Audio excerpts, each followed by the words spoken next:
De plus, c'est la mission constitutionnelle de l'armée que de, premièrement, observer l'application de celle-ci. Car votre mandat n'est que délégataire. Et si vous êtes bien chef des armées, l'observation des ordres hiérarchiques par la soldatesque est prioritairement soumise d'après le droit martial à l'appréciation des soldats eux-mêmes, précisément pour éviter de potentielles situations, de potentielles traîtrises à la nation par quelques agents.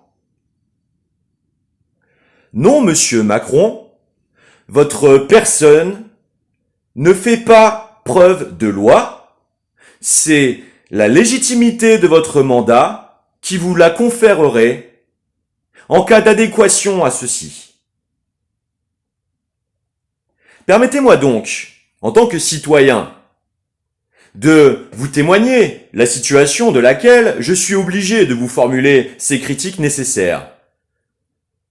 C'est celle de devoir continuer d'avoir à démontrer une situation d'instrumentalisation de plus de 13 ans, de dévoiement des institutions, afin d'essayer de s'en servir pour produire quelques harcèlements de nature politique, contrevenant à la naturalité de mes droits imprescriptibles constitutionnels, comme ceux de pouvoir accéder à un emploi en dehors de mes opinions politiques.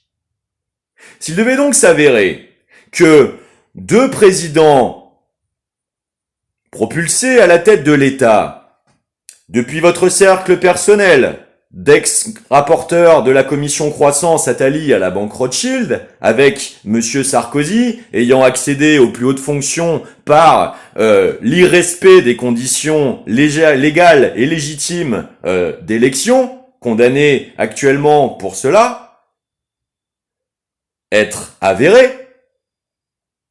Cela veut donc dire que vous êtes présentement dans une situation de complicité, à minima d'association de malfaiteurs, à maxima de tentative de traîtrise à la nation, puisque dans ce cas, chronologiquement, la ratification du traité de Lisbonne par celui-ci serait caduque, et que donc le droit normal, légitime, naturel à s'exercer continuerait de concerner le chef d'inculpation de traîtrise à la nation. Il serait possible que votre situation psychologique, d'emprise sectaire par une puissance étrangère visiblement ennemie de la France et de ses traités, vous empêche de continuer de prétendre à la légitimité d'exercice de vos fonctions.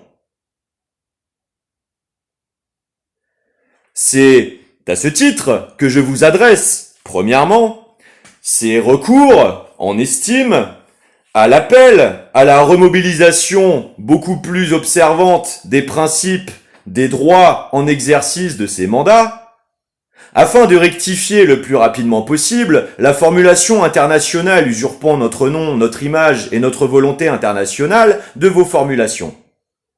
Car voyez-vous, non, ce n'est pas l'attente authentique de la France que de considérer une représentation d'une exigence de paix faussée d'après le chantage de celui qui la massacre.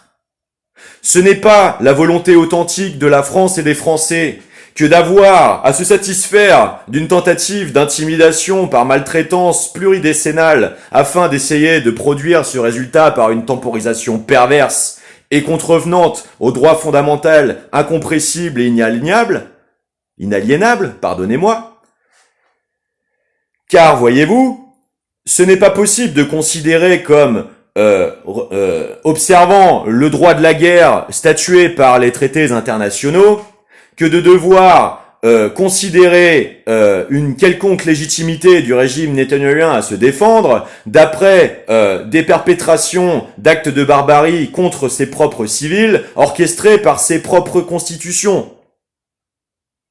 C'est pourtant bel et bien ce que l'ensemble des faisceaux de présomption, des financements, des moyens de perpétration des actes reprochés au Hamas, qui continuent de fleurir partout dans les activités réelles de monsieur Netanyahou. Comment pourrait-il donc être cohérent que la formulation préalable de vos exigences en notre nom ne serait basée que sur le déni de ces éléments matériels factuels. Voici donc pourquoi, en mon nom propre parfaitement légitime, je vous retire la légitimité de la validité de la formulation des propos que vous avez tenus. C'est inacceptable, insuffisant et parfaitement pervers et critiquable précisément pour cela. L'attente de la France, son horizon moral, juridique, éthique, philosophique, véritable, à mon sens, c'est précisément de ne pas permettre plus allant la tentative de violation unilatérale de l'intégralité de ces principes. Et vous le savez très bien. Pourquoi donc devons-nous avoir à nous satisfaire d'observer votre forcenée tentative de perdurance en ces termes? Seriez-vous animé par quelque compulsionnalité irrépressible chez vous de perversité formulatoire systématicisée, hanté par quelque angoisse morbide étrange, qui ne découle systématiquement que sur une tentative de compromission toujours plus volontaire, avec une fausseté de représentation du réel, se transformant en nature tyrannique d'imposition à ses pairs, en l'occurrence ses concitoyens. Car c'est précisément sur ces leviers que vous sapez vous-même, par vos propres choix personnels, la légitimité d'exercice de mandat que vous revendiquez pourtant en notre nom.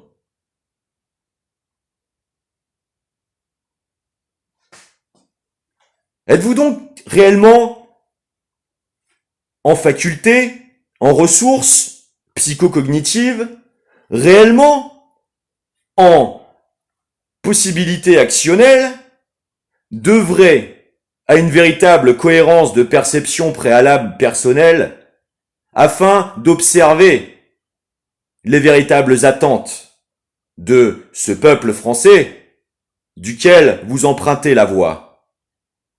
Voilà.